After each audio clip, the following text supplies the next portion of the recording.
everyone under the sun. People say you're queerbaiting. The thing about it is, I love human beings. Whatever it is, I'm down if it's a vibe.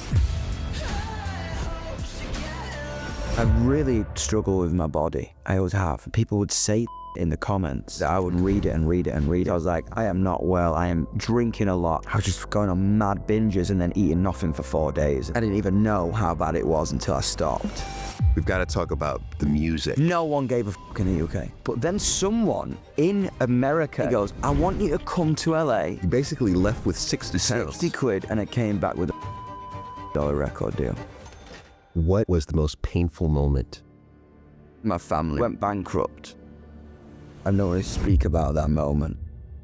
I really believe in kindness, and I really believe in love. I see it every day at the gigs. This is why I am so happy that my son counts you as someone who he admires.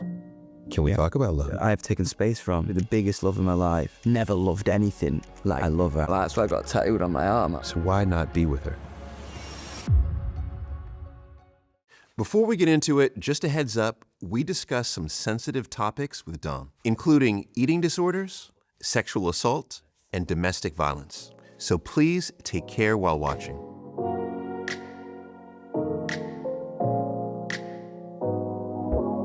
Can we start Yes. the adventure Yes. in Doncaster? We can. All right.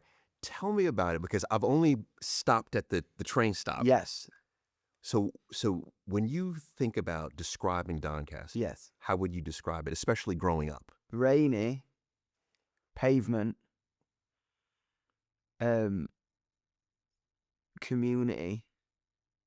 Pubs. Warm. Cold. Cold and warm. Cold outside, warm inside.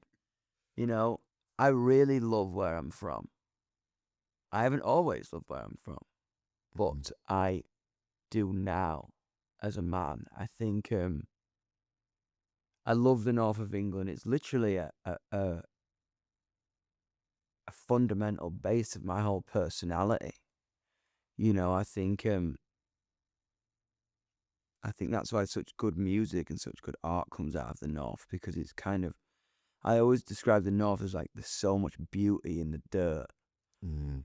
You know, I think Donny is such a middle town. It's a city now, but it was such a middle town in between York, Leeds, and Sheffield. Yes. It's almost like a forgotten place. You know what I mean? In the middle of these big cities. Me dad and me granddad had a guitar shop. There's literally a picture of me 6 hours old outside the hospital. I'd just been taken from, been given birth to and put on me dad's counter. Wow. And all the lads in the shop put a Beatles ukulele across my lap. So I think music was always kind of going to be the answer for me, you know. And my granddad was a musician, and he played with a couple bands, and he went to America and went on a couple tours. And he really kind of loved any association with music. So they built a shop in the north where often a lot of bands would, if you're in the middle of the north, there's no prominent music shops. Right. So you'd either get your strings or dope guitars or things from America and London. But when you're on your way up to Glasgow and you run out of stuff, there's nothing there. So my grandfather got a shop in Donny. I was there this weekend watching the football, actually. And my uncles took me, they're not really my uncles, but you know what I'm saying, like my dad's best mates, took me to where it used to be, because I never remembered it, because they got rid of it in Doncaster when I was like 8. Okay. I don't know. I felt like I was part of a gang in a way. Interesting. Was your grandfather almost like, was it a patriarchal setup where your grandfather was really like the head of this family? It was really like when he passed away, we said the main characters died. That's what my dad said. You know what I mean? And it's cool because I've never really spoken about it from this perspective. Like, it was such a lot of fun. You know what I mean? It was proper northern, cash in hand business. Get in a van, like, go pick up the guitars, go sell them. Some weeks were amazing. Some weeks the house is getting smashed up by everyone. You know what I mean? It's like it was very northern. It was very like a lot of emotions flying around, a lot of arguments flying around, but ultimately like a lot of kind of unity flying around. I always remember kind of like trying to relinquish that turbulence when I went off to London to try and be my own Interesting. person. You know what I mean? I think. Can we sit in that moment Yeah. of that turbulence? Yeah. Because I think one thing that's interesting to a lot of people is this notion of, you know what, my life was turbulent, but everyone else's wasn't. And every single person that sits there, Dom, everyone recalls the turbulence Yeah. of childhood. It's crazy. You know, I think this is life. When you're a kid, you are so open and so susceptible, you know, and I think that's why we remember pain or beauty more than ever from childhood. Interesting. So then on that note, Yes. what was the most painful moment in your childhood? We went bankrupt and the business went into liquidation. Okay. With my family, right? There was a lot of arguments. There was a lot of kind of violence, like from all angles, right? But we would together, no matter what. At that point, my mum took us away, and my dad had to figure it out. But everyone was fighting and screaming, and I remember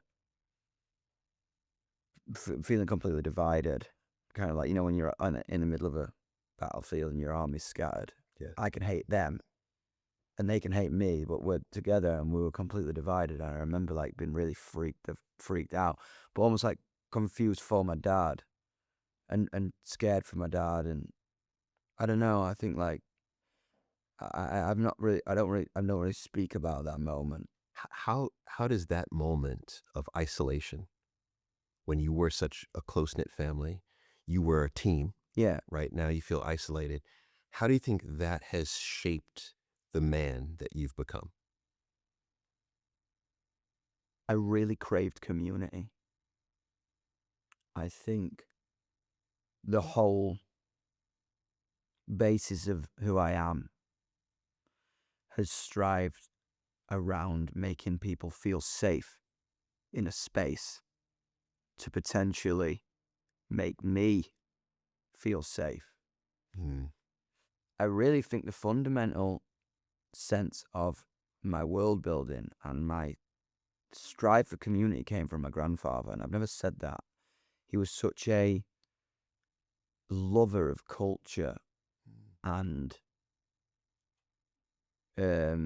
chose life in every regard. Like, he's in the back of my head when I'm like, oh, should I do this? Naughty or good? You know what I mean? He was a legend, and I think like I loved belonging somewhere, Yes. and I did from like 2 to 12, 13. You know what I mean? Because I was like the prince of this little dynasty. You know what I mean? In the guitar shops in the north of England, and I was like, whoa, this is cool. Yes. And then I wanted to play him. I didn't want to sell him. I wanted to play him. Play him, yeah. And it was weird because I was almost like dissuaded from that.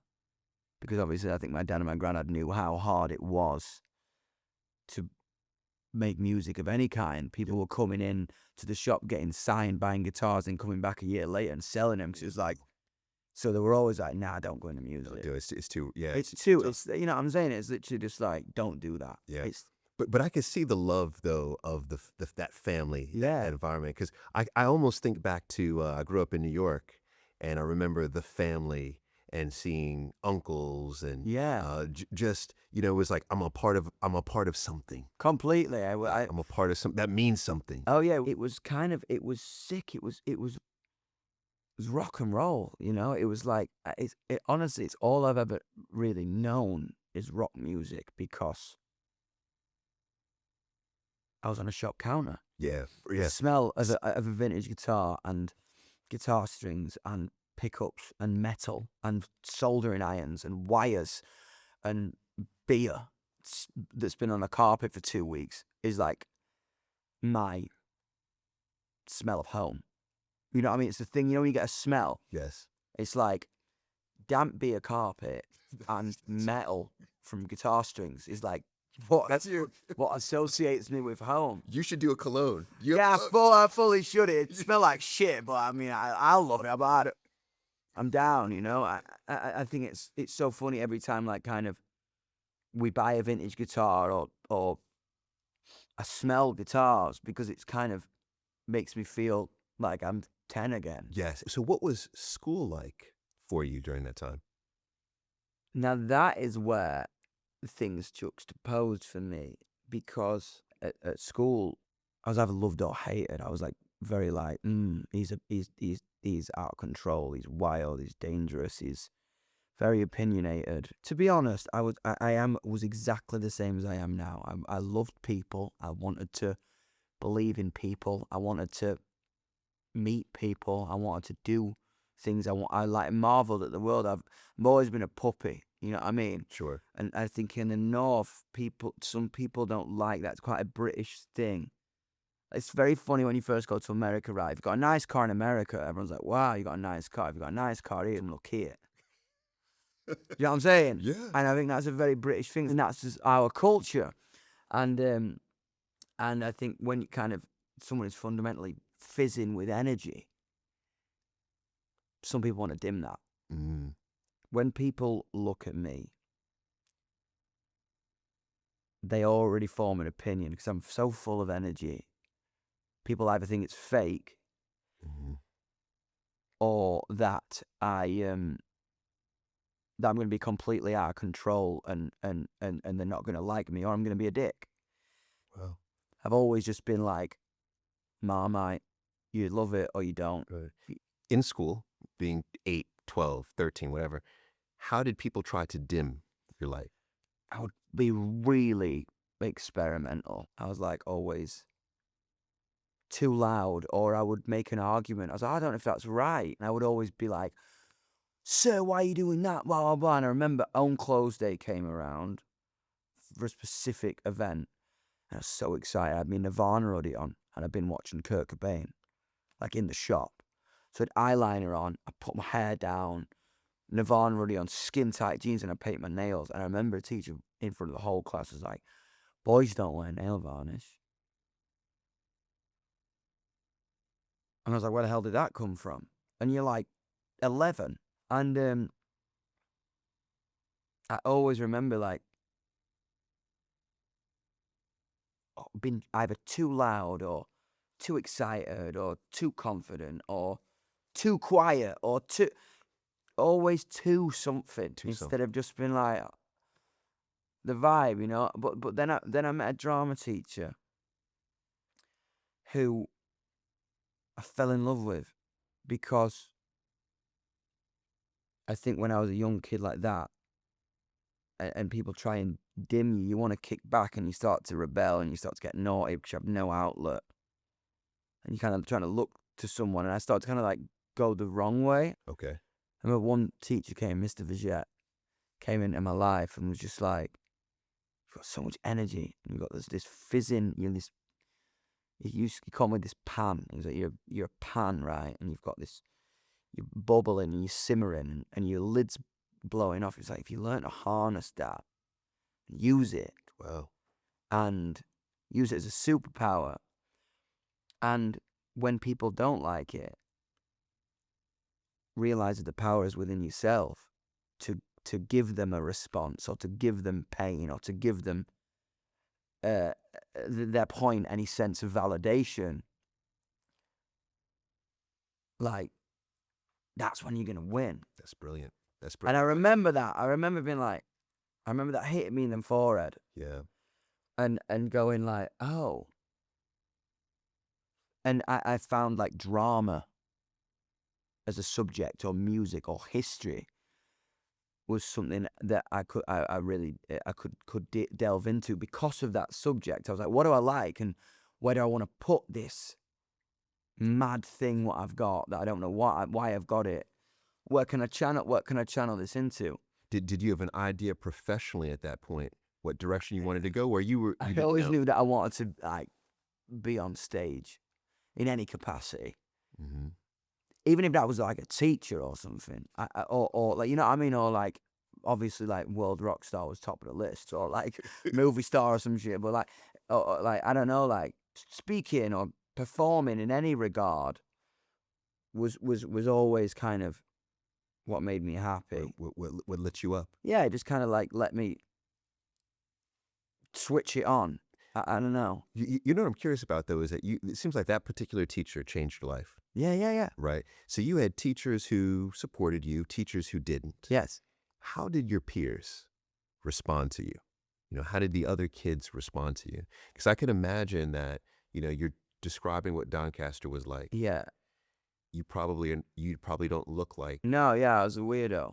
the typical, Completely. right? You were special, Yeah. right? You were extraordinary, Yeah. you know, but maybe not everyone looked at you like Right. you were extraordinary. That's what it was such a bubble.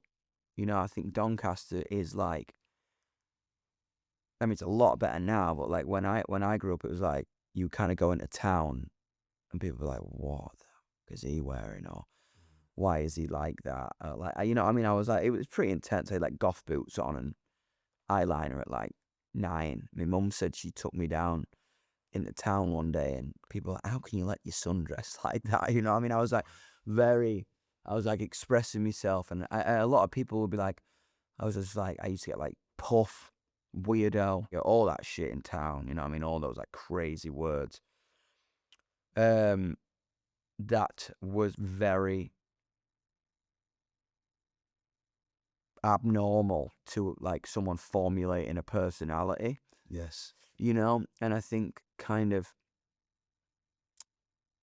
looking back on it, it was rough being the subject of that. Or even kind of like you've got the I call them like the evil. You got like if someone's like throwing a bomb at you, right? When someone does that, but you've also got the passive things, like, and I would say this to anyone a little bit older who is kind of talking to a young person, formulating an identity. Passive digs because you don't understand someone yet hurt sometimes even more, because that is you showing your hand to me. And as a young person, I'm kind of going to formulate an answer. This is such an important point because what I would relate this to, I'll use my lived experience on this, is that I'll relate it to racism. Yeah. And how I'll relate it is that there's a debate around racism where is it better to have someone who's overtly racist? So to basically say, you're excluded because you're black, for example, or is it better to have someone smile at you and just not serve you, right? That's passive. And I always say the overt is much better because the passive, what it does is it leaves you questioning yourself, second guessing. Completely. It's a soul destroyer. And to your point, I'm so glad that you brought this up, is that this is how many people are marginalized passively. Completely. My best mate, Isaac, like my best mate in the world, like North London Jewish boy, he talks about this to me all the time. He's like, I would like when someone's passively anti-Semitic to me, the rest of the table allows it to happen. Yes. If someone else around the table speaks out, the rest of the table can be like, you're overreacting. This is the problem with the world. This is the problem with the new generation. And it's such a crazy argument to formulate in a crazy conversation to have, that like passive oppression is so much more damaging to someone's like internal organs and kind of like internal structure. So then what I need to know is how you're a young man, how do you not allow that to destroy your soul? The biggest thing I would say, all your power, all your energy, all your individuality is inside you. You choose to give someone that power. And this is something I learned later in life. So like I would have loved someone to say this to me younger. Okay. Someone targeting you will be for a facet of different reasons. If you allow them to take your beauty, your power, your identity away from you, that is the biggest trauma you can do to yourself. Like, I think it's the biggest thing I've learned, because I get called from a pig to a dog every day. If I read the internet, like, that's what I would say to my younger self, and that's what I would say to a young person. It's not easy. It's so hard. It's not. But you're saying that as a 10-year-old, 11-year-old, that's how you operated, because at that age, I feel like, even myself, like, I felt like I was strong in identity relative to other people my age. Yeah. But I still swayed. You know, if the crowd was saying, this, I was a 10-year-old. Yeah, I was like, it's the hardest thing about being a young man, and especially at the minute, if you don't adhere to the trend, you're a weirdo, you're a freak, you kind of, you isolated. It makes us kind of terrified to formulate any personality at all. I feel like what's so strange around kind of young men at the minute is the glamorization of the inability to fail. You can't fail. You can't fall off your bike. You can't, like, I don't know, like, drop plates in the kitchen. You can't cry. You can't, like, it's like, don't fail, don't fail, don't fail. Succeed, succeed, succeed. And I can genuinely say that, like,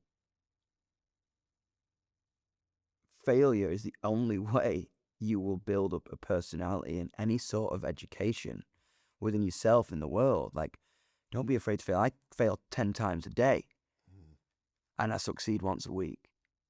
Everyone's snapshot of their life that they consume is perfect, and the road to that success and that happiness is clipped together, and the journey of it is never told. Right. When you consume it, you know what I mean? And then when you eventually do fail, then what happens is the humiliation is 10 times or 100 times. That's what I'm saying. You know, or you know, and what is so incredibly sad is that whenever I see a violence happening with youth, and it's really, it's a femicide, right, where you're seeing a young boy or a young man taking the life of a young woman, you'll find out inevitably that typically it's some type of rejection that happened. Yeah. He was rejected. She denied him. She said, "I no longer want to see you." And he didn't know how to take the rejection. No. Because, to your point, Because, yeah, you can't fail. Can't fail. I'm really glad we're talking about this at the minute, because I think it's kind of taken me 27 years to fundamentally really kind of, like, own my masculinity. Like, I'm in a period of my life at 27 where I'm like, and that's such a crazy thing to say in 2025. Yes. Isn't it? It's such a ridiculed thing to say.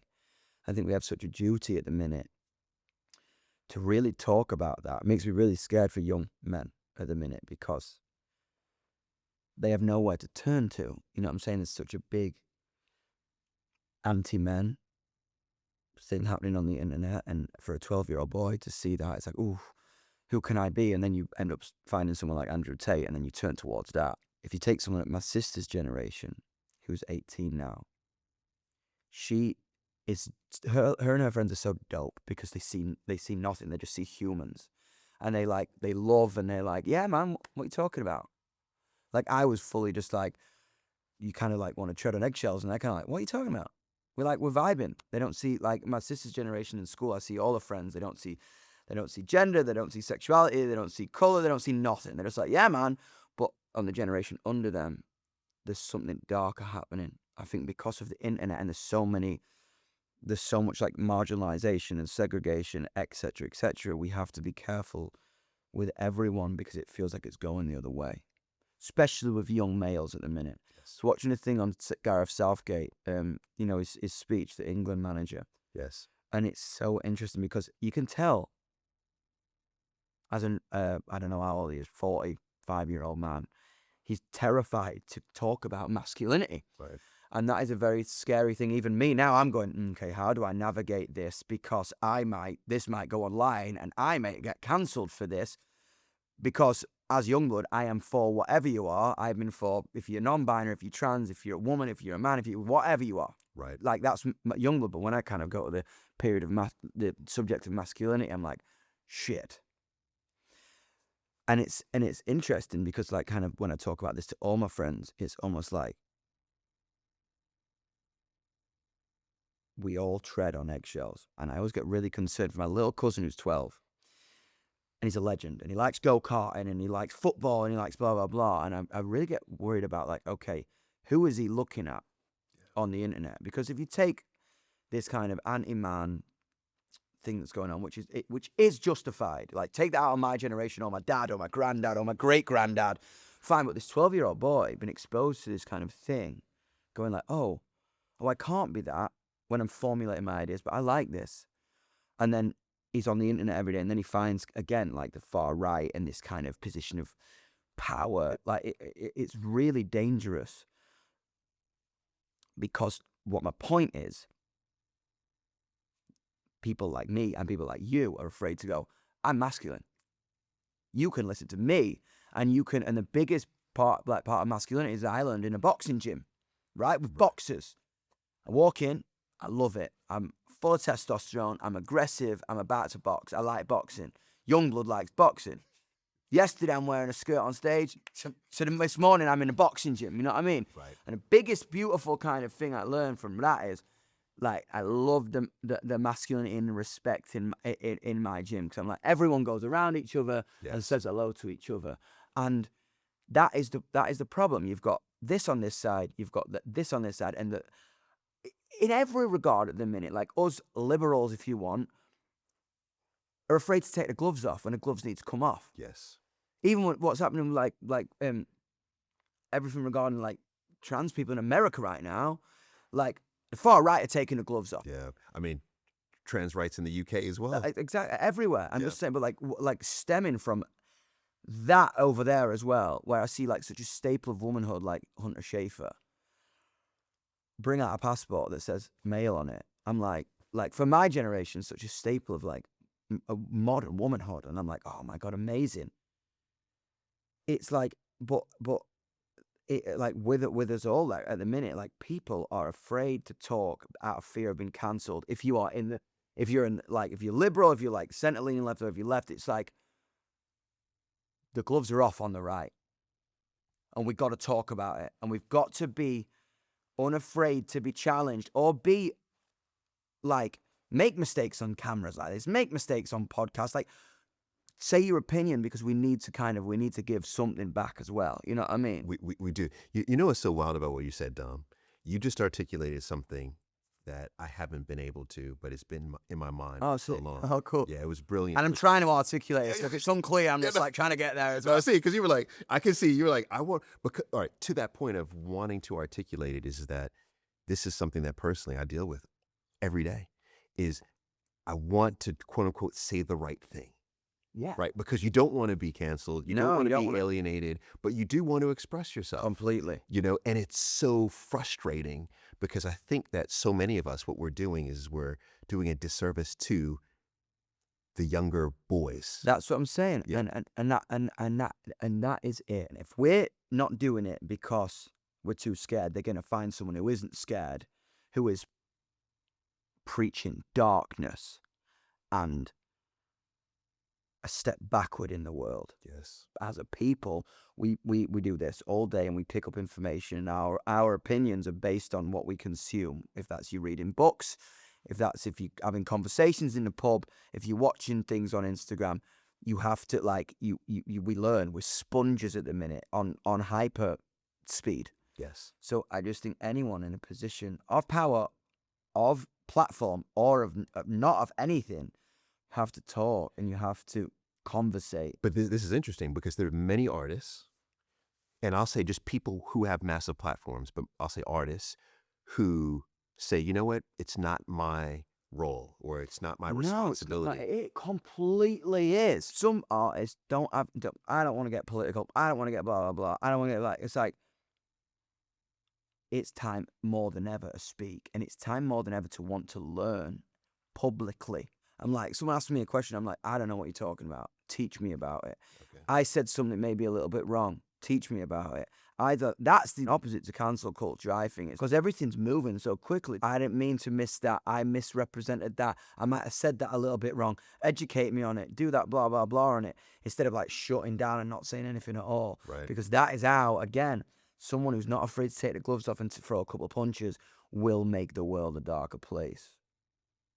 Well said. You know what I mean? This is why I wanted you here. But I'm buzzing, you know what I mean? Like, so speak up, like, and I think, to be honest, like, I have been cancelled for kind of shit that Twitter has made up and then gone viral, and I'm still here, you know what I mean? So it's fine. I think, like, the internet is such a wild west, but your opinion can also change, and it can evolve, and it can adapt, and it can blah, blah, blah, because that's what happens with time. Right, right. No, you know, this is why I am so happy that, you know, my son counts you as someone who he admires.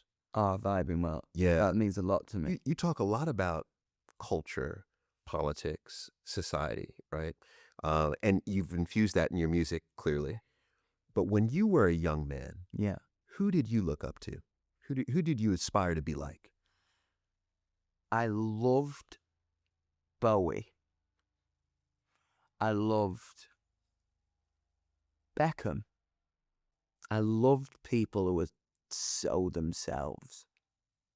I loved Eminem. I loved Lady Gaga. I loved David Hay. I remember I was like literally just like boxer, footballer, alien space musician Bowie, alien space musician Gaga, like crazy rapper Eminem. Like I just loved anyone who was like fundamentally themselves, and like I loved caricatures. Okay. You know, I loved to be if I could Freddie Mercury, if I could draw you, I'd love you. Do you know what I mean? Like Dr. Dre, I was like, whoa, like really? like shit, like Wow. like I remember like finding like Cypress Hill, NWA, because I grew up in a rock music like family, but when you find a genre of music on your own, that's when you're like, Grandad just doesn't get it. I'm like, no, it's the same thing, but from a different mindset. Right. And he's like, no, man, you got to pick the guitars up. And I'm like, no, man. And then I'm like, show him the Beastie Boys, and it's like got guitars and hip hop beats. And he's like, oh, I kind of get that. And then like, I'm vibing. You know what I mean? So I was like, I think anyone that was just like defiant or a caricature, I would just kind of gravitate towards. You know, specifically because you're talking about Eminem, Dr. Dre, we've got to talk about the music career. Yes. Because this was the part that did blow my mind. Because when I listen to your music now, right, so I've gone through the catalog, and I was like, man, this guy's got like rock, he's got hip hop, like he has these elements. So I could see. So from what I understand, you were not signed here, No. but by Interscope Records. Which Interscope, I mean, I'm a hip hop head. Yeah, man. So Interscope is top of the food chain. This blew my mind. And I could tell you this story. It's so mad, this story. I loved The Clash. Okay. Because to me, Strummer was mixing dub music and punk music. That's why I loved it. And I was like, oh, well, then I can do hip hop and I can do punk music together. And I could blend it like that in a new way. Okay. No one gave a fuck in the UK. No one even said we were bad. Just no one cared. Like, you know what I mean? I got a manager, Thomas. He's still my manager now. It was epic. He found me like an open mic night. No one cared. No one wanted to sign us. No one wanted to write about us. But we were getting a little bit of heat in the Netherlands. Okay. Weird, right? Me manager's Danish. So he had some old mate in Holland who got me on the radio. And that allowed us to sell out like a 100-seater venue. Oh, wow. Okay. In Amsterdam. But then someone in America, a guy called Grant Owens, was listening to this Dutch radio station because he's like this tastemaker in LA, because it was a song called King Charles, which was about Brexit. Do you remember that Netflix show, The Get Down? Yeah. Baz Luhrmann thing about the birth of hip hop. I was like, what? I was obsessed with that. And it was like this break beat. It was like, and I was like, whoa. And then they started voiceovering over it. So I kept rewinding this 3-second break beat. I started doing this like weird rap flow about Brexit. And then I put a guitar over it. And it was like on Dutch radio. And this guy was like, this just sounds mental. Right.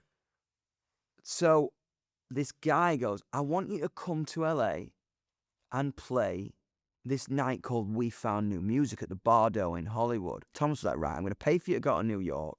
Why don't you go and write in New York a little treat, and then we'll go do a showcase in LA. So let's just like Give it a try. let's just, I don't know, you know what I mean? So go to New York, and I take my mate, who was an assistant to Deck, and he's Irish, called Emmett Power, right? And he can sell anything to anyone, All right. right? Like, you want to get into a club, Emmett will get you in. You want to get into a party, Emmett will get you in. So I'm like in like the Universal building near Central Park. Me and Emmett formulate a plan. I'm like, right, you're going to pretend to be my drummer, and you're going to ride the elevator all day, and you're going to just talk shit about this new act called YUNGBLUD.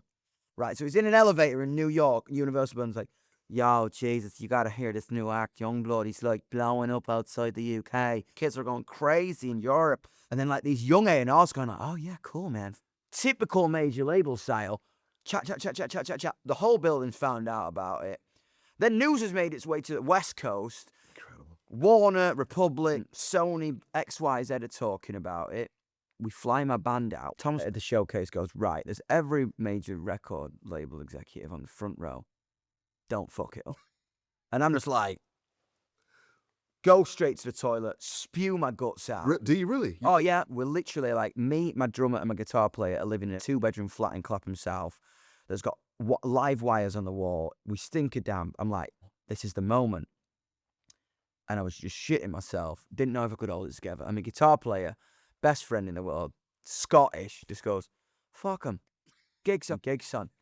And I'm like, go out, go mental, nail the showcase, and then, yeah, we got signed to Interscope Records like 3 days later.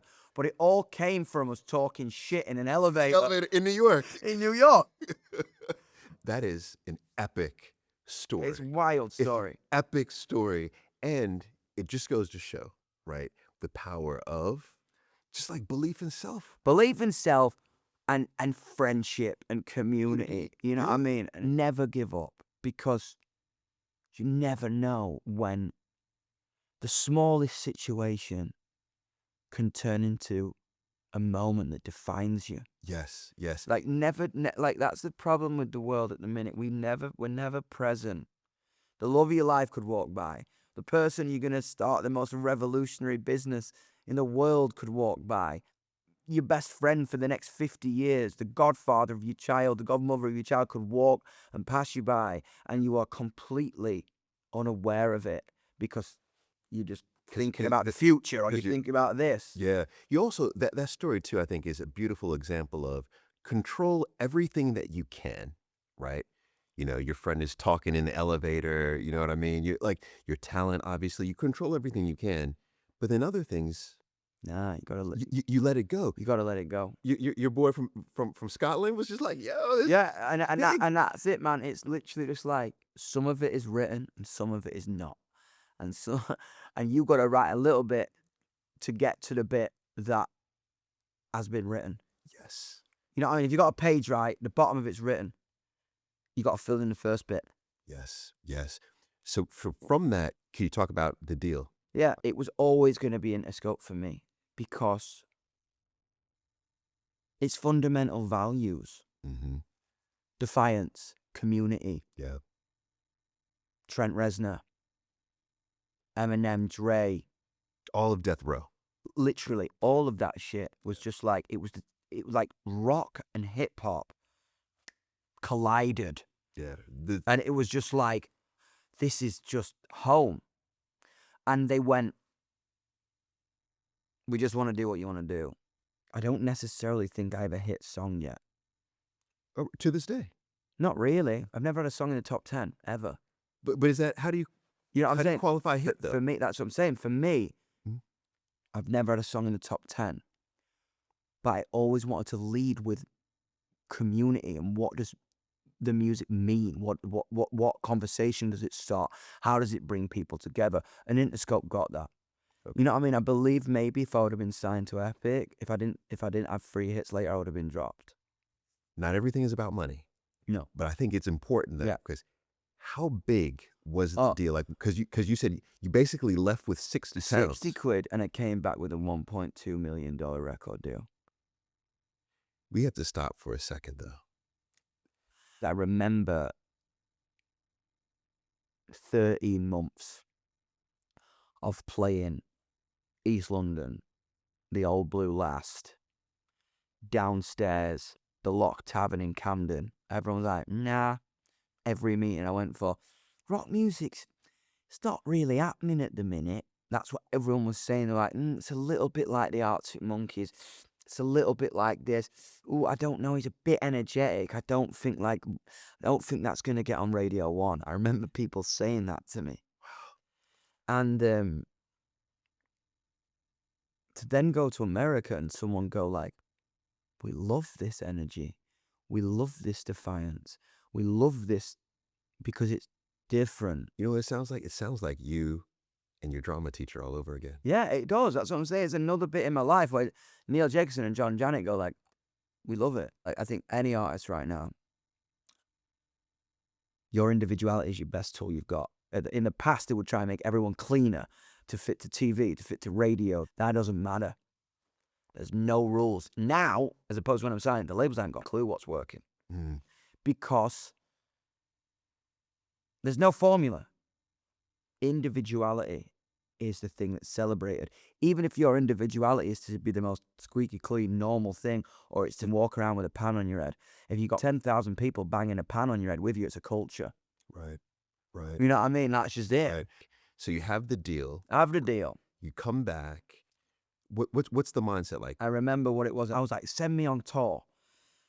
I want to go everywhere because young people were my priority at the time. I was writing songs about my mates or what we were talking about. It was the tail end of Brexit. I felt unheard. So I had this anger and I was like, I want to get on the road. I want to get on the right, like club nights in Berlin and Poland. And I want to learn about young people in Slovakia and Poland and Australia and Dallas, not just London. And I was like, how do I relate to a 19-year-old person in Detroit or in Madrid? That's what was my priority from the beginning. And that's when I figured it out. Okay. I started talking to people on Instagram, on stories. And people started to, I remember I got 100 views on my story. Got 100 views. Whoa. Kept doing it. Turned into 1,000. Turned into 10,000. And at my formula, I was like, I would meet people and I would showcase them. And then I got my black heart tattoos. And then they would get black heart tattoos and I would just post it. I was like, this is what I have a problem with the world. Do you agree? And they would inform your art, I would imagine. Categorically inform my art. Every story I would hear would inform my art and would inform my dialogue in interviews, in podcasts, because I was almost speaking on behalf of the things I'd learned from other people. Yes. It's epic. Yes. And that was amazing. But then also at this point in my life, now I've got written this new album, I almost had to go back to 19-year-old. I need to write for myself. Because the past two albums were about others. And when I was writing about others, I started to get a little bit more lost. Who am I now? You know, and I felt like YUNGBLUD almost became a mouthpiece that needed to evolve. Okay. And is it true that, and I don't know if this was incorrect or correct in the research, is that when you were creating your festival, the initial idea was that would almost be the death of YUNGBLUD, if you will. My second album came out and it went #1. Well, commercial success, right? Yeah. And the album that is about to come out, just written, was my next artistic instinct. I started writing that then, 2021. This album I'm about to put out, I was like nearly 4 years old. Wow. But I was dissuaded from the album because we'd had commercial success. The album I'm about to put out is wild. 9-minute songs, complete explosion of colour, one through line, concept record. And the label at the time were like, ooh, no. Let's Ride that commercial ride wave. that commercial wave. Yeah. And I'm like, well, that's not YUNGBLUD. YUNGBLUD was always about being like true and wild, and that's why we got the #1 in the first place. No. Yeah. Let's keep on this wave. And I listened to others, and I wrote an album called YUNGBLUD, which is so crazy. The most lost I've ever been is my self-titled album, my third album. And I started to write it from a perspective of what would YUNGBLUD say as the character that you know, as opposed to what would YUNGBLUD say at this moment in his life. Okay, I follow you. And after the album came out, I was in a hotel room in New York. New York always comes back. I'm kind of realizing I have these weird epiphanies. I was at top floor of the Ace Hotel in New York. It had gone number 1 in 7 countries.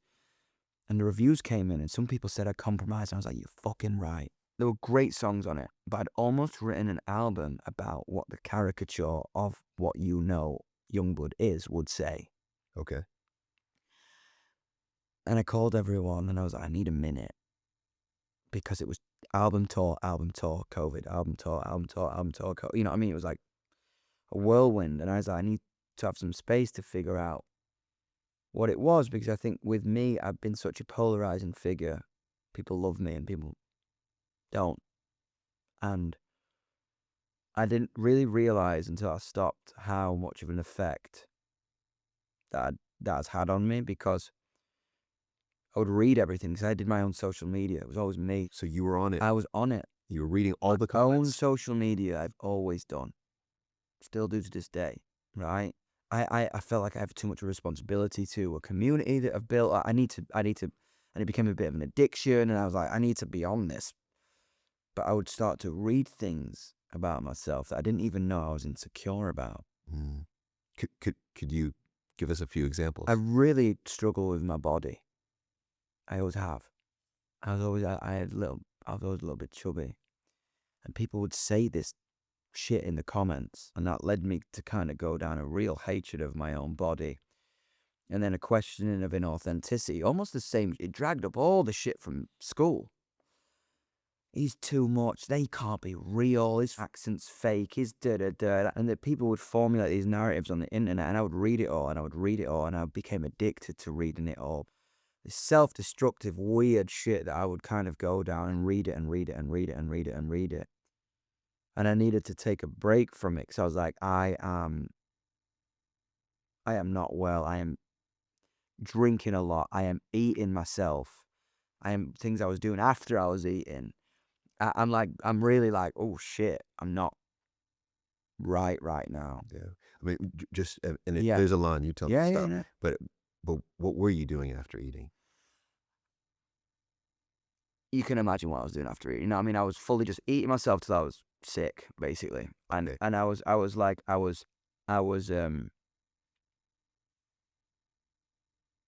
just going on mad binges and then eating nothing for 4 days, and then like you know what I mean? Like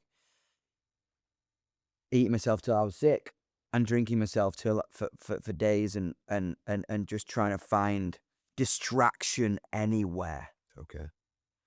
You know what I mean? I was literally just being like, I can't face this shit. Let me go and indulge in any regard. You know what I mean? And I think I didn't even know how bad it was until I stopped. And I was just like, I would have these kind of intellectual people ridicule what I was doing when all I was doing was creating from my gut. And it's really hard when kind of people try and intellectualize someone's soul. It's hard to intellectualize art because that's just someone's expression. Sure. You kind of try and put a meaning behind Picasso. Maybe Picasso was just scratching his arse and painted that. You know what I mean? Right. Like we try and intellectualize it all. Right. But you know what I mean? Maybe he was like, this means this and this means that. But maybe it didn't. It was just an explosion of the soul. Sure. And I had to really go inside myself and find meaning. And again, not allow myself to give them that power. Right. But when you think about these battles, we had Gabor Mate on, who is really the godfather of trauma.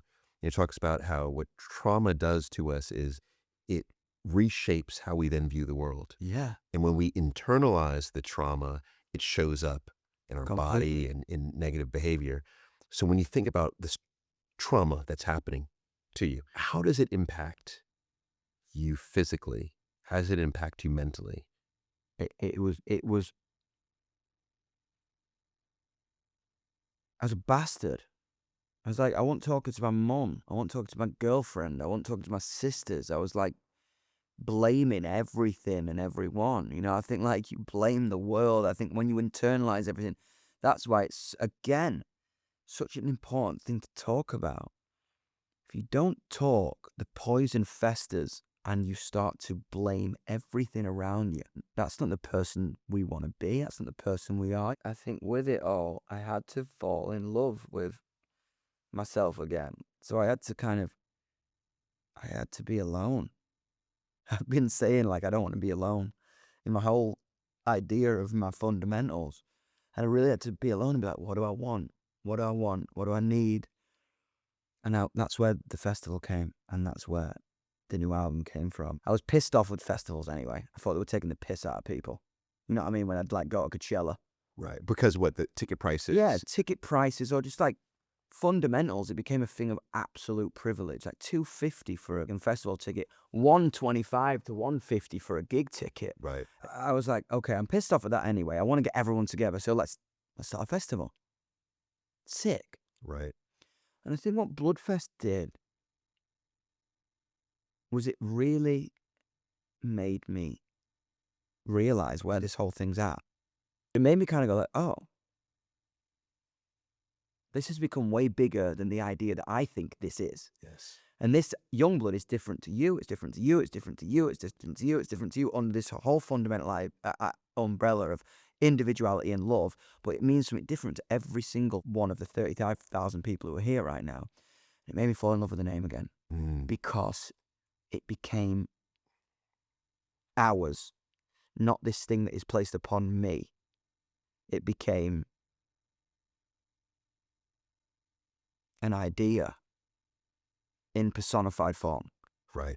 And what I see with it is that in complete diversity, in thought, in representation, in lived experience, but the one commonality, YUNGBLUD. Exactly.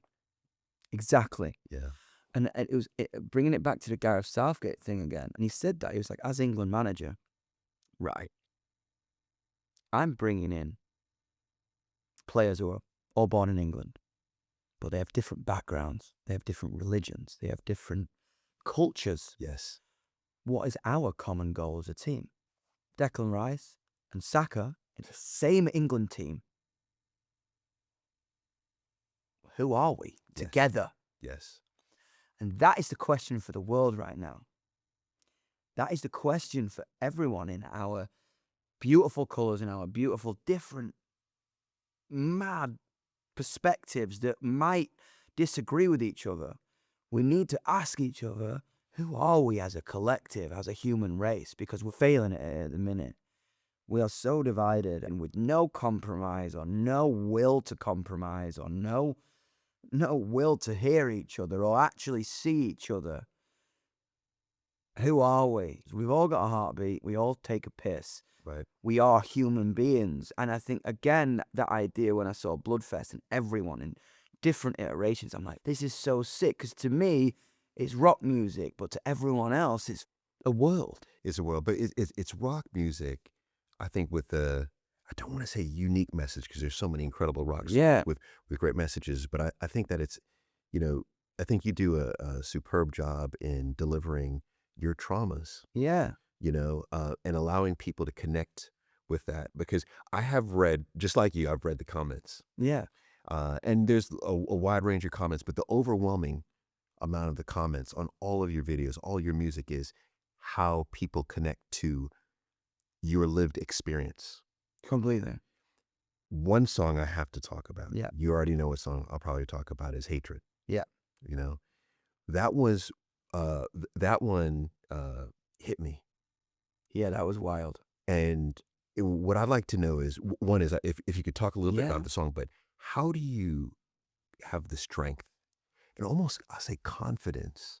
Because, you know, we're talking about this conversation of masculinity, Yeah. what to say, what not to say. I can imagine the moments before releasing that or even deciding to write Terrible. that, you must have been second guessing. I remember I made that song in New Orleans.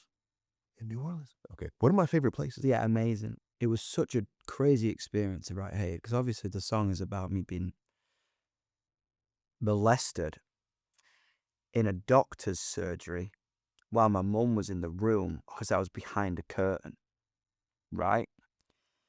And I remember Paul, when we were writing, it was a little bit like this. And I never told anyone. I didn't even tell my mum. She didn't know. I didn't even know what it was when it happened. I'm just being like, what is this? I was like 7 years old. I didn't even know what it was. And we were talking about this thing about kind of masculinity. And does that make me less masculine to have gone through something like that? And by writing that song and by gutting myself, it was kind of probably one of the most courageous things I've ever done. And I say absolutely not. I think it makes me more of a man. And I think to show weakness and to show vulnerability and to ask for help is the most strong thing you can do. You know, I think like it could have gone two ways. It could have defined my life. Biggest killer for under 50, but men under 50 suicide in this country. Because we feel like we can't talk about it because there's such this staple, don't be emotional, don't get weak, don't talk about that, bury it, especially in British culture as well. Bury that shit, man, don't want to talk about that. But I'm like lucky for that experience of kind of being able to paint with that, be able to get that out. It was beating the internalized dark character sat next to me. I think that's got 10 million streams or 30 million streams or something like that. One of those 30 million people who's listened to that might have found the strength to go, that shit doesn't define me. That shit doesn't make me less of something. That shit actually makes me up who I am. Yes. And that experience, I can find strength in that now because it made me who I am. Yeah, absolutely.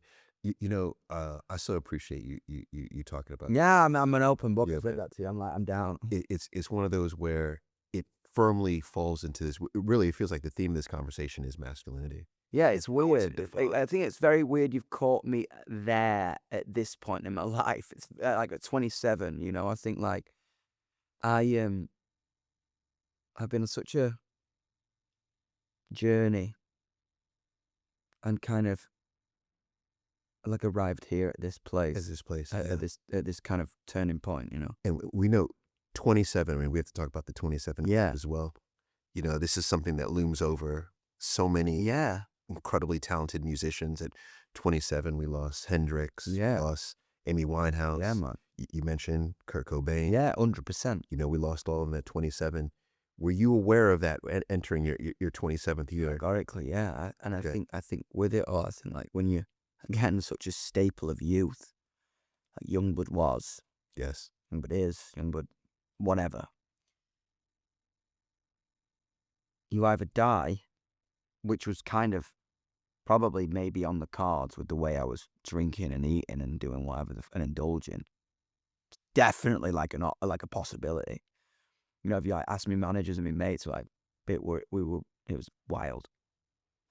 You either become a pastiche of yourself, where you do the same thing forever and you become a staple of the 90s or the 2000s or the 2010s or whatever, or you reinvent and you become reborn and you change. And I think that's what we're meant to do as humans, you know what I mean? Like, I think like that's why when you fall in love with someone, you've got to fall in love with them 15 times in their life because they're going to change. Yeah. Well, you know, I've been in the love space forever. I've never heard that. That's a great. You know what I mean? Because you get the love of your life. It's got to be the love of your life 10 times because that person's going to change. You can't hold on to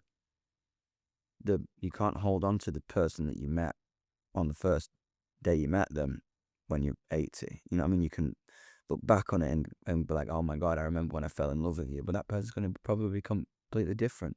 Because you've gone on 79 years of adventures together. Absolutely. That's the reason why, you know, with love, Yeah. it's so important to have that connection of values Yeah. because your interests will change, but the values kind of Yeah. leave you anchored. And that's cool. And that's literally it. It's Yeah. like everything I know about love. You know what I mean? Look, we have a lot of reality TV stars on We Need to Talk, and I'm always talking to them after the recording about what's happening in their lives. And you know what always comes up is that they all are building their own businesses. They are their own brands. And what amazes me most is between filming, interviews, events, and creating content, they actually have the time to run a business too. But when I ask how they do it, almost everyone gives the same answer. They're using Shopify, which also happens to be a sponsor of this show. You probably know Shopify as the platform that helps you sell products around the world, managing things like shipping, inventory, and returns. But what I didn't know is how much more it can do. Shopify's AI integration writes copy, enhances photos, and even creates campaigns. If you're starting your own business and need extra help, visit shopify.co.uk/need to talk to sign up for your £1 per month trial. I was talking with your show sponsor, Tinder, and they wanted to know if you've ever been on a date that ended up in an unexpected way. Do you have anything like that? Oh, absolutely. Endless stories. I mean, one in particular is that when Jill and I were dating, we went to a slam poetry competition, which I will say I knew nothing about slam poetry. And that's when I learned that you snap your fingers, right, when you applaud. I specifically went there because I wanted to impress Jill so that I can get a little, I'll say, bonus afterwards, you know? But what I learned through one of the poets is that we are all artists. The poet specifically said, we are all artists. And that triggered something in me. It made me click to the point where I realized that I wanted to create. I wanted to figure out how to do that. So afterwards, we went out to eat, Jill and I, and we started talking about creating art together. And I learned from that date that, you know, the date isn't just about the other person. It's not about your physical pleasure. It's not about their physical pleasure. It's about what you can learn about life, about yourself. It was an unexpected outcome from a date. So wherever a date may lead, it starts with a swipe. That's why you need to download Tinder. Can we talk about love? Yeah, we can talk about love. Yeah. Yeah. You've had some, I'll say, notable Yes. I have. girlfriends. I have. Yep. But I'd love to talk about your identity. Yeah. You know, how, at what point did you feel like you were firm in your identity and sexuality? I think really when I came to London, you know, I think like I came to London at 15 and I think I had loads of questions. You know, I had loads of I went on loads of adventures. With me, I really felt about like, whatever it is, I'm into it. But I couldn't really, no one really got that up north. I was like, what? Or then I was almost forced to be like, well, what are you? Right. What are you? I'm like, I'm a viber. You know what I mean? Like, whatever you are, like, if I like you, then I might fancy you, or I might have sex with you, or I might, like, if we vibe out together, then that's the way I see things. I love human beings. I love human beings. I'm like, whatever it is, I'm down if it's a vibe. It's about right. And this year has been such a strange thing for me because it's the first time that probably the biggest love of my life I've taken space from, and I've asked for space. Last year, I was really having problems with myself, and it was all a me problem. And I think her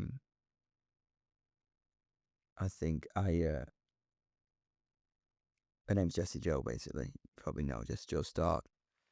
She's probably the most incredible person I've ever met, and she's my best friend. And I feel so lucky to be in her orbit because I got to talk this through with her. And she understood. And she needed a moment. And we talk every Sunday. And I mean, ultimately, I think in my life, all roads lead to her because I love her. I never loved anything like I love her. I love her as, I don't know, I love her as everything. I love her as if I'd love You know what I'm saying? Water. I need it, you know? And I think I'd never experienced love like it, because when you can be that honest with another human being, even in times when we're not technically together, Right. I was like, she's just insane. So right here, Yeah. where you sit, Right here where I sit. you're still in love with her. Yeah. So why not be with her? I think at this moment in time, I needed to build up a fundamental basis of a personality. I was a shell, so I didn't know what I could love. But do you fear Yes. that when you're ready to go back, she may I no think, longer I think that's be available? complete. I think that's the risk that I'd take. But we talk every Sunday, and I look forward to every Sunday. And I get coffee out of a tea. We have coffee out of a teacup. It's our thing. Okay. And we communicate. Okay. It's complicated, but it's our story, and I love her. Yeah. You know what's interesting about Everything that I is, got. You know what I mean? yeah, it's like I think that we live in a society that likes to have a definition for everything. Categorically agree with you. The thing about it is, right, we went to Coachella together, right? Coachella's not my favourite place in the world. I'm a Donny boy, fucking England, you know what I mean? It's not really my vibe, that. She's a Cali girl from Malibu, and she loves it.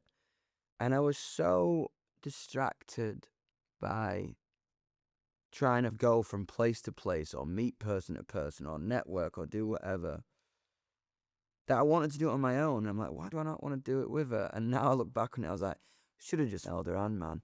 Because the memories I remember from that weekend were getting ice cream, walking through the site with her, Yes. chilling out in the pool with her. It was all her. Yes. Everything's her. Yes. But I've got to, I've got to get myself right. I think it's so easy to be like, it is easy to be like, well, you love her, so be together. I'm like, nah, the timing was, we got to figure the timing out, but I ain't letting it. And you know what I mean? But as long as we're communicating through it, As long as you're communicating, it's that's our thing. it is. It That's is. our thing. And that might be like, my mum and dad met at 15. Oh, wow. And now they're still together. And they've had the most, like, again, turbulent, crazy, domestically violent, probably 20s to 30s. But now they're 55 and have never been, like, teenagers. Wow. They've figured it out. And I don't know what's going to happen. But I will love that girl until I die. Right. And if that ends up like I would love it for one day to have loads of kids with her and vibe out and do all the, like, whatever the fairy tale thing is.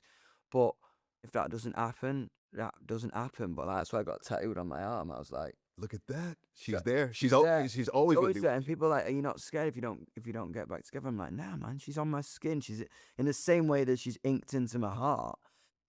You have to love yourself in order to love another. And I didn't. Yeah. Do you today? Do you love yourself today? I think I love myself, yeah, a lot more. I think I battle with a lot, but I've learned, again, I needed space to process it. And I think kind of what I think, to give her a little bit of credit with Jessie Joe, right? I really think she needed a moment to kind of bask in her power a little bit. I don't know, I can't speak for her, but I think, like, she's always been kind of like part of the Chromarts family, or Youngblood's girlfriend, or someone's friend, when she is fucking awesome. Right. I see exactly what you're saying. You know what I mean? And and what you're saying, I don't think is so unorthodox if you think about the whole notion of you put the oxygen mask on yourself first, Yeah. or you put it on the person next to you. Completely. So in a relationship, what that truly means is that, yes, you need to have a sense of self-worth, high enough self-esteem. You need to be enacting self-love first. And kind of the fundamentals of being a rock star get placed upon you. And can you be a rock star in a relationship? Right. And then if you're a rock star, you're either not in a relationship, or you need to be with another rock star. Yeah, it's Right. like these boundaries are placed upon you, and you kind of like, how do I deal with this? Is that how you? So I know I'm assuming before Jessie, Halsey, Yeah. right? Was that because she's renowned music artist? You are. Is that kind of how you two Yeah, naturally she was just gravitate? cool Yeah. when we met at the time, and I was cool to her, and it was,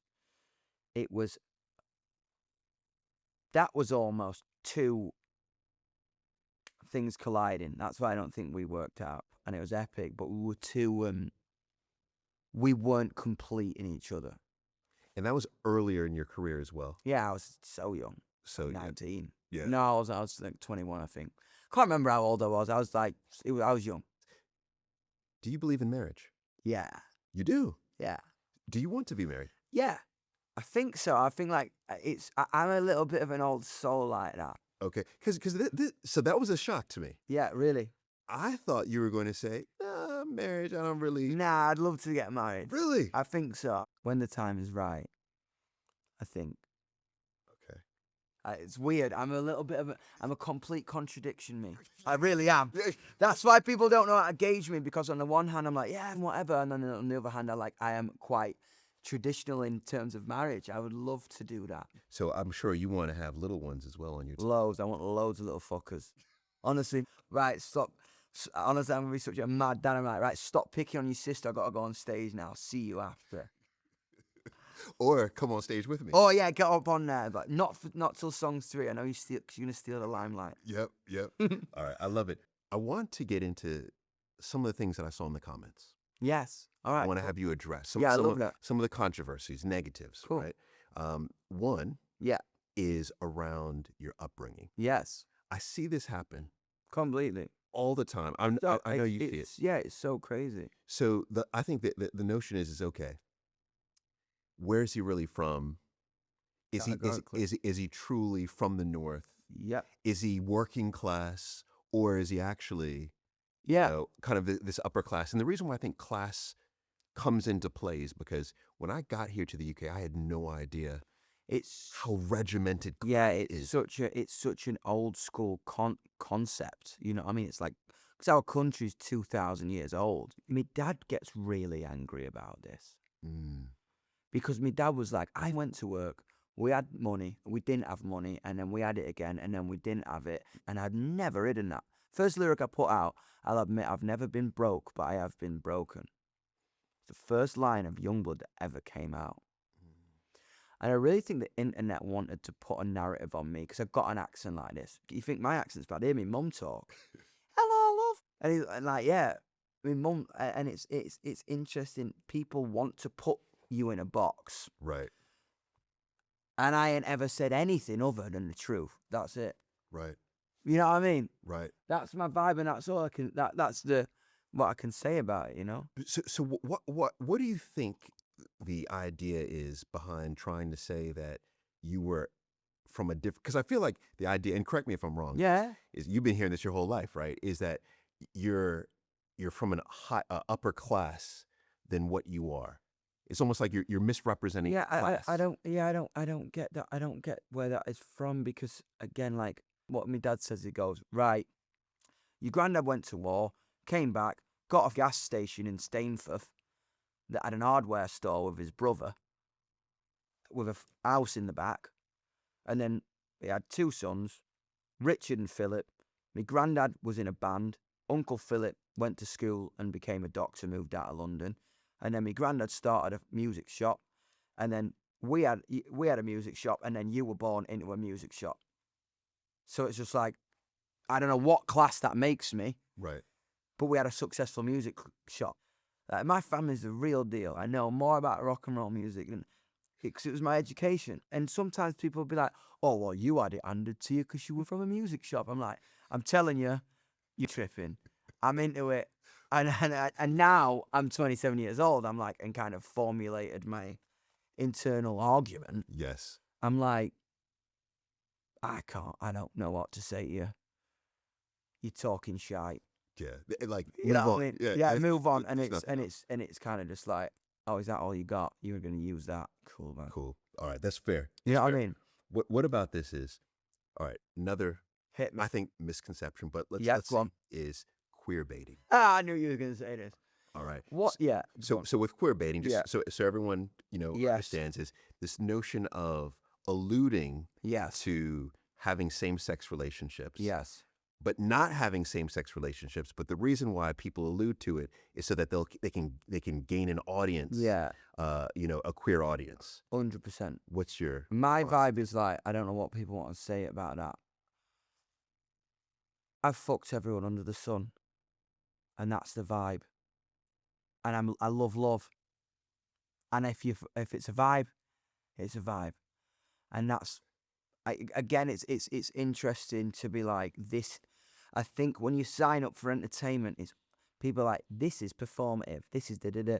And people can formulate an idea on something that they don't even know. In the same way we were talking about John Lennon or whatever, it's like, that song is about that. It's like, no, I just woke up and had a shit today and I wrote a song.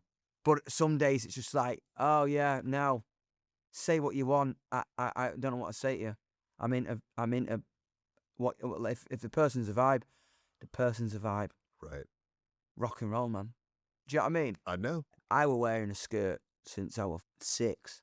You know what I mean? I was into that vibe. I was into like Brian Molko from Placebo, and that's why I wore it, you know what I mean? And but I get people jumped on a bandwagon sometimes to get access, but me, it's a bit more pure than that. I'm just like, yeah, man, I'm into the vibe. But so now at 27, Yeah. doesn't bother you? No, it's funny. I think it's funny. I'm just like, yeah, man, think what you want. Just go with it. But yeah, that's what I'm saying. It's like, whatever, man. Yeah, because you knew. I was like, you were like, I knew it. I knew it. You just said I'm into the vibe. Are there any other Yeah. misconceptions Ooh. about you that you just find that are false? No, you got the ones in the comments. You got those two are the main things that went around the internet. That when you're 21 years old and Twitter's, when you're the main character on Twitter for a day, and a narrative that isn't real becomes truth. Yes. What do you do in that situation? 27 years old now, I'd probably be like, right, you're all talking bollocks, and here's why. 21 years old, you shut down. Yeah. Because you're like, oh, God, oh. And then you almost have, like, you just don't want to open that can of worms because you feel like you're justifying yourself. One other that I just thought about. Hit me. But this isn't a misconception, but it's a Yeah, go category. on, I like it. Last comment I saw was someone wrote under some kind of video was, I don't understand why people hate on this guy. Right? So you think about that. I don't understand why people hate on this guy. A lot of folks in the comments, what I've noticed is that there's a sense of, I need to have a voice, an opinion. Okay. But there also seems to be like this targeted, I want to come after him. Yeah. Do you feel that? Yeah, Feel a target? but I get it. Why though? I'm louder than myself. I'm a little bit of an easy target, I think, because I think I'm quite opinionated. And I think I've got an energy that people don't believe is real. That's the thing. Like, went out to the pub the other day, and one of my best mates was with another artist, and my best mate went, "Oh, Dom's gonna come through," and the person went, "Oh no, I don't know if I can handle that." What do you mean? People just think I'm false, or I'm gonna be a dick, or I'm a little bit too excited. But what people don't understand is the places that they see me in. Radio, TV, award shows. Of course I'm excited. I'm on the radio.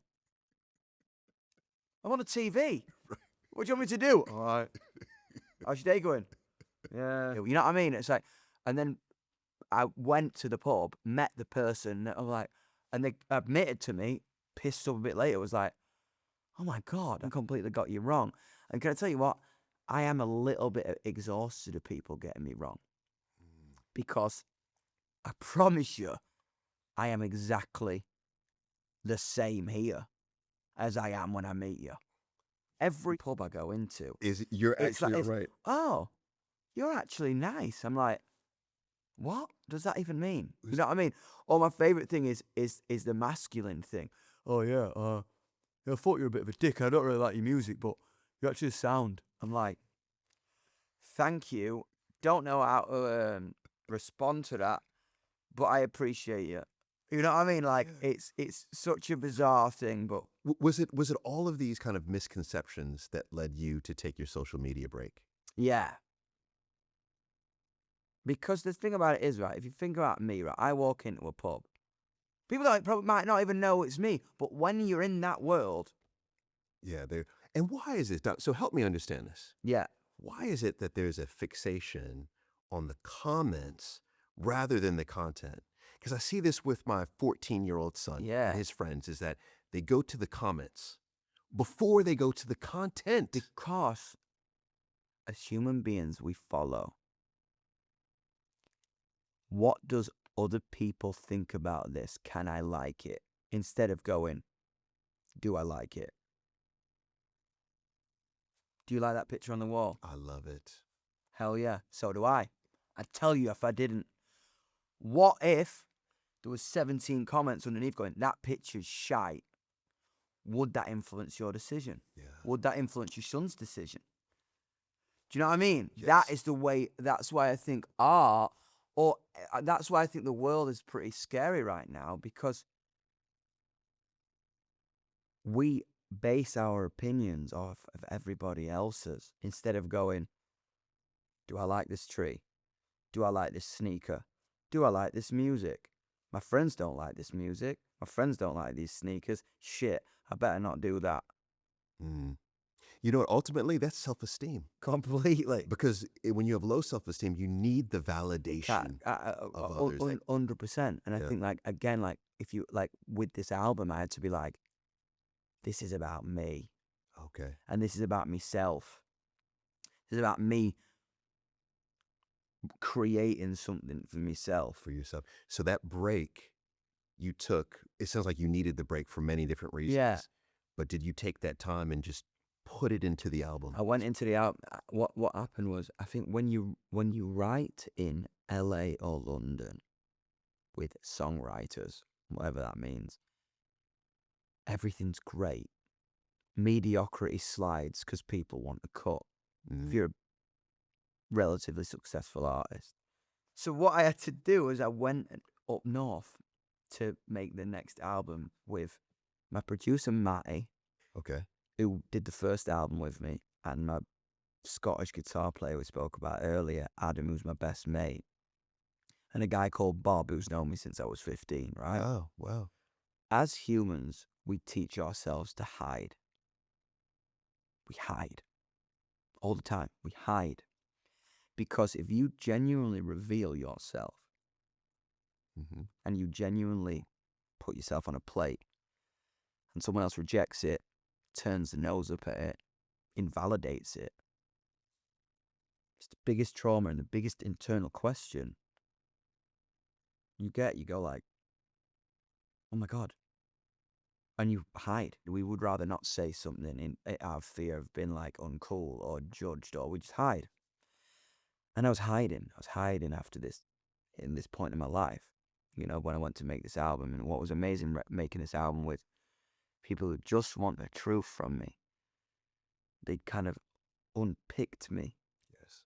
And allowed me to kind of show me eyes again. I always say that I like allow people to steal your eyes. You know what I mean? I always say that kind of weird metaphor. I'm like, let them steal your eyes. Let them see your eyes. You know what I mean? Because it might inspire. Let them. You know what I mean? Let them take your soul, like you know, and then you get like the little bit of light. I'm looking in yours, right? You got a little bit of white light in your eyes. Yes, yes. Like that's when you let people like let me nick a bit of that. I'll let you nick a bit of that, because that's how we connect and how we communicate. Wow. So you would say that this album will be your most raw. So in the past, I've gone like a song like Hated. This is what this song's about. This is what it means. This is what, etc. Whereas on this album, I wanted to kind of relinquish my ego and let my internal subconscious talk and write songs about change and time and mortality and life and why am I here and why did I feel this, but in such a way that it will mean something different to your life than it will to mine. Yes. And it's going to be a double album that comes out in 2 parts. Okay. And part 1 is almost like the light and the self-reclamation. And part 2 is almost like it comes crashing down to earth and I comprehend my mortality. You know what's so profound about that is your first book, in Yeah. essence, it's a journal, Yeah, it is. you know, and I was writing loves and hates. Yeah. And I ended with the last love was the moment. Yeah, man. Just loving being in the moment. That's the vibe in it, and that was such a strange thing for me to write, because that book really came in a period after the album, when the book, the festival, going into the album Wow. Okay. was very much like, okay, I needed to write something that would allow me to ask questions to myself and help people through the life. Just like, all right, what are 6 things you love about yourself and 6 things you hate about yourself today? I was like, so kind of like doing these weird exercises to kind of like start a journey of like, you aren't all right now. And then I was like, maybe we should make this a book. And it was like very like cool to kind of talk to people about it, because people were like, 6 things you love. I'd be like chocolate, football, and then something profound like the moment. The moment, yeah. So it can kind of, it doesn't always have to be Salvador Dali or Mahatma Gandhi level profound shit. One day you might just be like, coffee in bed in Primrose Hill with her,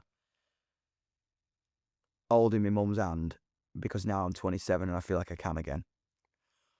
And 3, watching Donny Rovers become first in the league. You know what I mean? It can kind of be like, or then it can literally just be like my confidence. Yes, yes. And I can see those are your true loves. Yeah. Yeah, and hates. Can we come back and spend a second on your grandfather? Yes. Your reflection. So did you mention that your grandfather passed? Yes, he did. Okay. How long ago? My grandmother and my grandfather passed within 5 years of each other, and my granddad died 18 months ago now. Okay. All right. I'm sorry to hear that. Didn't know that. No. I didn't know about this. But it's interesting because I wanted to come back to ask about what they think of your career.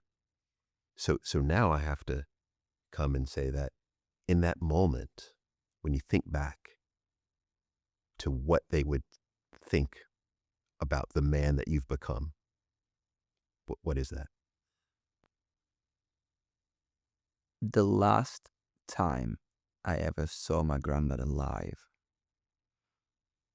we just sold out Wembley Arena, and it was his birthday.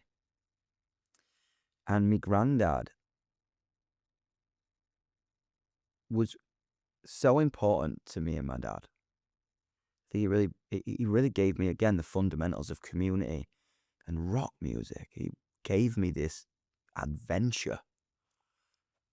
I grew up in adventure. Yes. And grew up in this choose life mentality.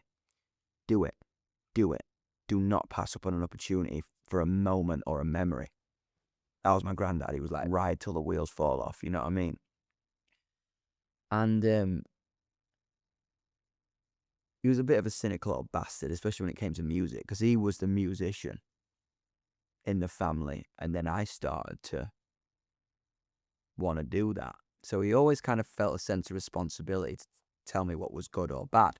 He'd ring me, not your best, or that song's all right, or this and this. 21st of February is his birthday, and we headlined Wembley Arena 21st of February 2023. And I sang happy birthday to him, and I couldn't really see him. My granddad wasn't someone who would say he was proud of you, because it wasn't built in him. And I think my dad wanted that from him his whole life. And I wanted that from him, just because he was such a legend. But I've seen videos of him just smiling like I'd never seen him smile before, and it was cool to kind of like see that. I remember we got on our bus, and I was last on, and just turned to me and just went, that was the last time I saw him. And I think he said he was proud of me in that. Because again, like when we talk about the misconceptions in my upbringing, it was like everything I was like did was been judged by musicians in a guitar shop, and a lot of them hadn't made it. My granddad wanted to be a rock star, but he didn't have the words. He didn't have the words. He couldn't put his emotion into words. And that was a fundamental battle that I think I faced with people is like, I found the words. This makes me have to ask, your song Zombie. Yes. All right. What is Zombie about? So, this is my favorite song on the album because it was the first song that came out off this new project where I was wanting to strip everything back and be like, right, let me write about a fundamental experience. And this song is about my grandmother and my grandfather. My grandmother was the most glamorous northern lady you've ever met. Red nails, leopard shoes, blonde hair, rollers in. So northern. And she died of alcoholism. When the business went bankrupt, kind of, she never kind of came back from that. And she always used to have a drink, but she really started to drink a lot. And the song is about deterioration and watching her deteriorate. And but what was harder than watching her deteriorate was her watching herself come to the realization that she'd deteriorated so far that there was no way back. And the biggest thing I learned about writing this song was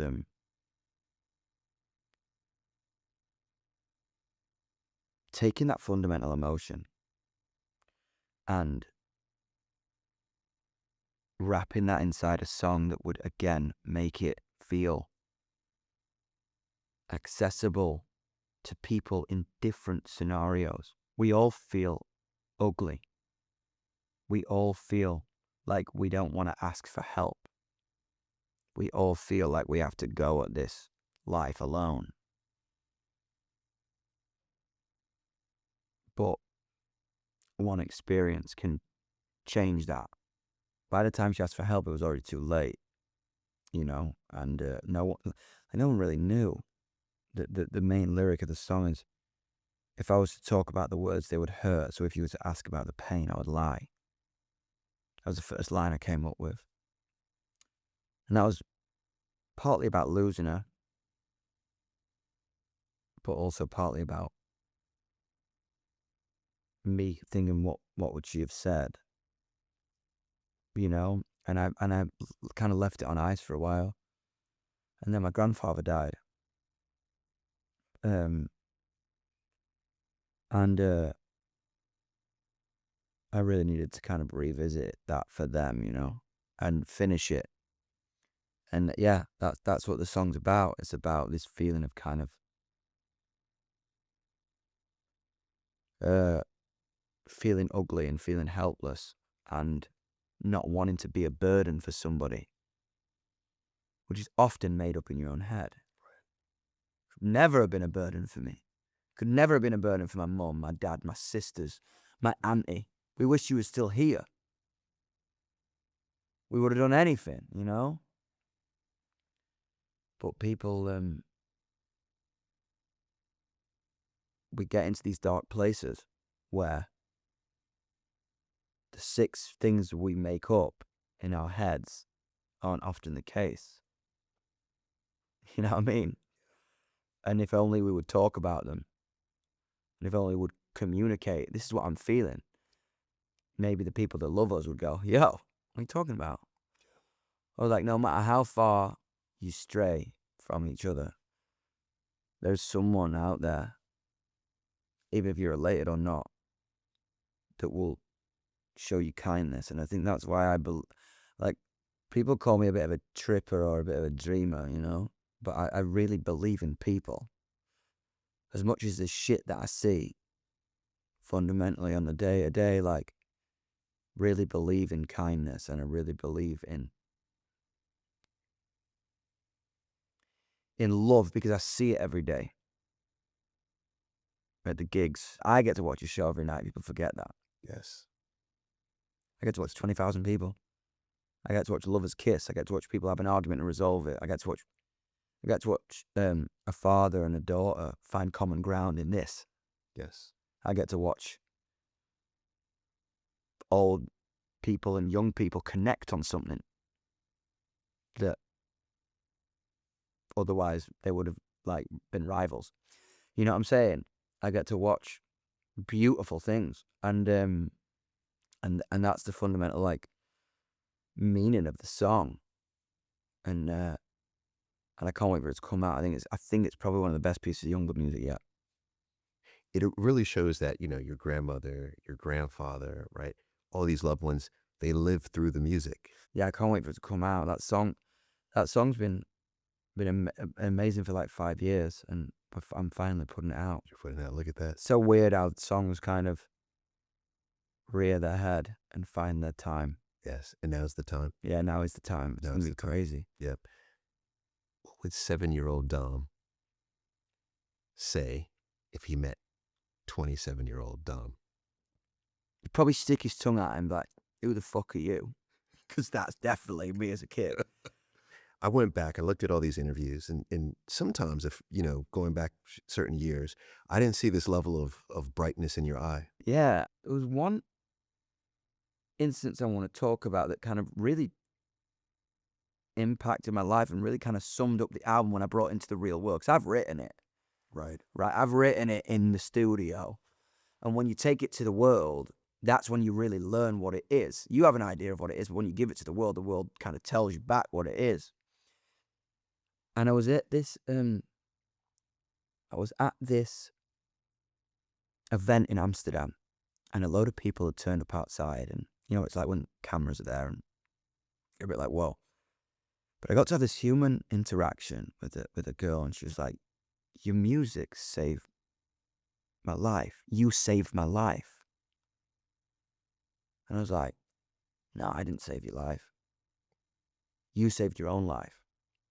Maybe my music was a soundtrack to it, or maybe it provided you hope, or maybe it provided you a little bit of a spring in your step, but you made the fundamental change or turning point in your own life to even say these words."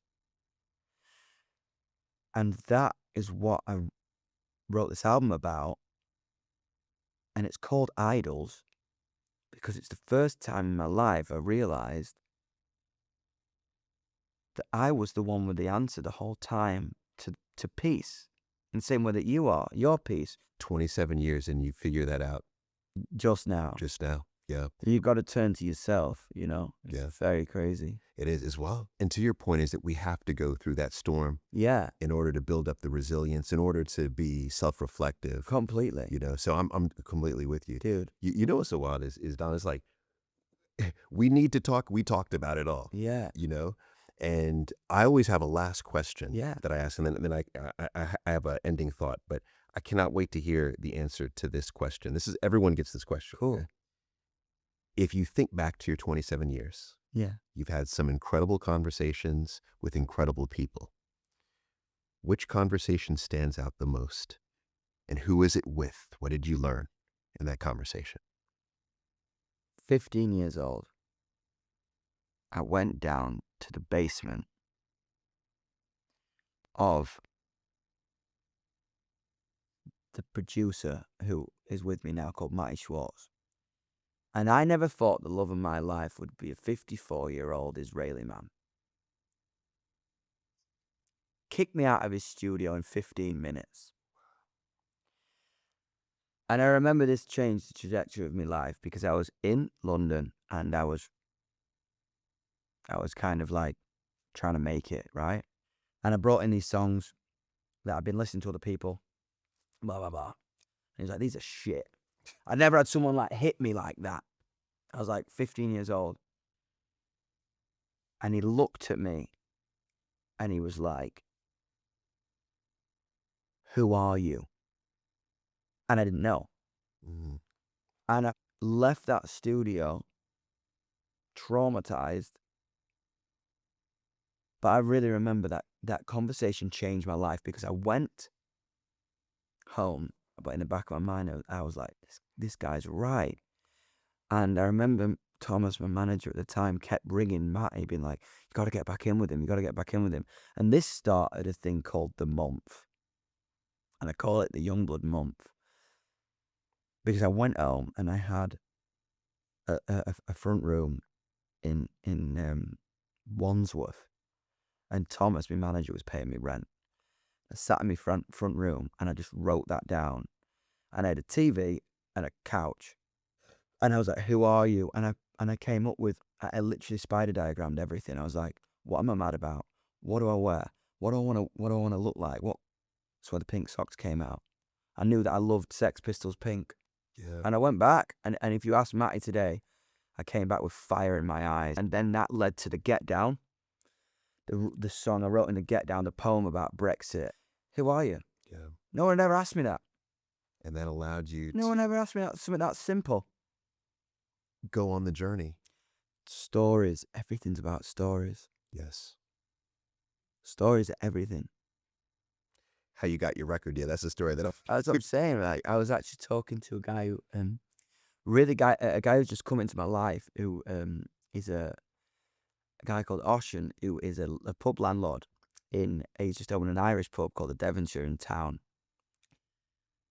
And we have a deep love of music, and he's got this crazy pub with a back room that's like, he allows crazy artists to come in, and like you'll find like Ed Sheeran or Capaldi or me or Niall Horan just back there playing, and like you just like pints of Guinness doing all the vibe.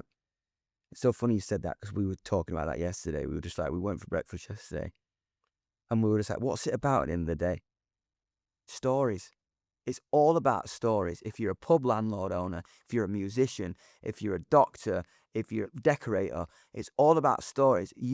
When you sit down on your deathbed, or when you sit down at Christmas, what's it about? Stories. When we sit together, stories. We tell stories. So make sure you're present enough when they're happening, or you're going to have no stories to tell. That's golden. It is, That's though. golden. It really is. Yeah. This day and age. Yes, that's golden. Tom, this has been incredible. Dude, honestly, thank you so much. I've loved it. Honestly, I felt like you gave old me a voice.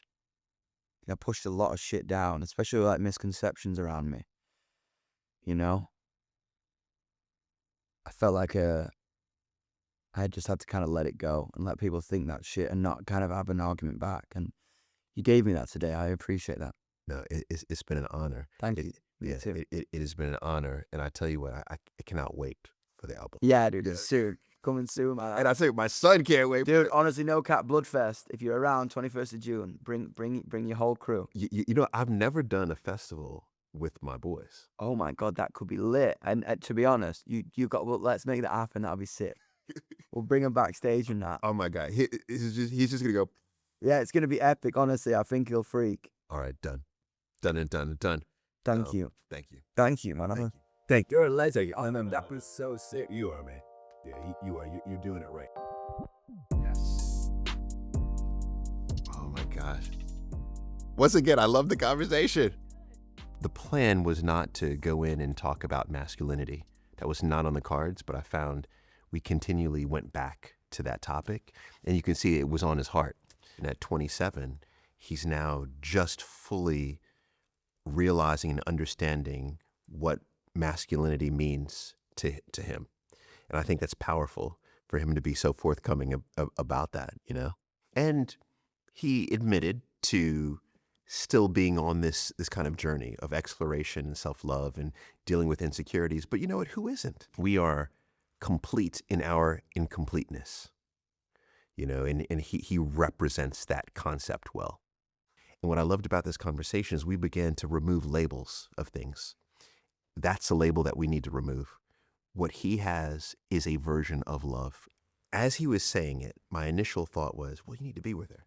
And I'm going to now coach you into being with this woman that you love. I was like, I'm just going to let you talk, and then I'm going to start coaching you. Send me the check later.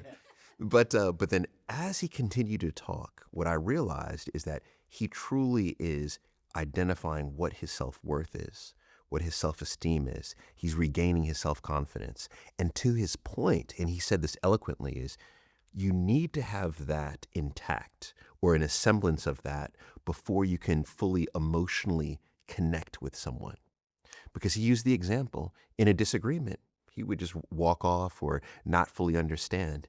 So he actually is doing it right. Do you think you can be friends with your ex? The quick answer is absolutely. You could be friends with your ex.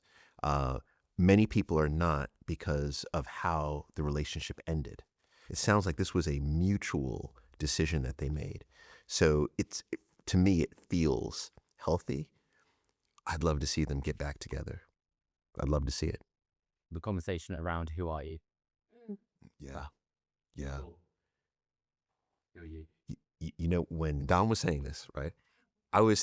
In my mind, I kept saying, I hope he doesn't ask me. That should be asked on a date, every date. Who are you? Right. Who are you? Who are you? I guess it depends on how you say it. Yeah. Who are you? Who are you?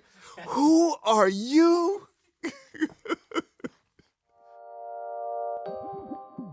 Are you ready? That's probably too much. Let me see. How about everyone? Everyone. Oh my God. Sheffield. Chef. Scott, how do you say this? Is it Sheffield. Sheffield. Man, at least this isn't live, right? Well, no, but that's about to change, isn't it? So we are going to do We Need to Talk live for the first time. The magic is in the conversation, so we'll have a very special guest. You know what's probably most cool about this is this will be the first time that the We Need to Talk community will come together in person. You know, I'm curious to see, what does everyone look like? What do they smell like? Sheffield, July 5th at the Crucible Theater. So to get tickets, very simple. It's crossedwires.live. It's very important to buy tickets quickly because they will go fast. We'll make sure that there's a link below.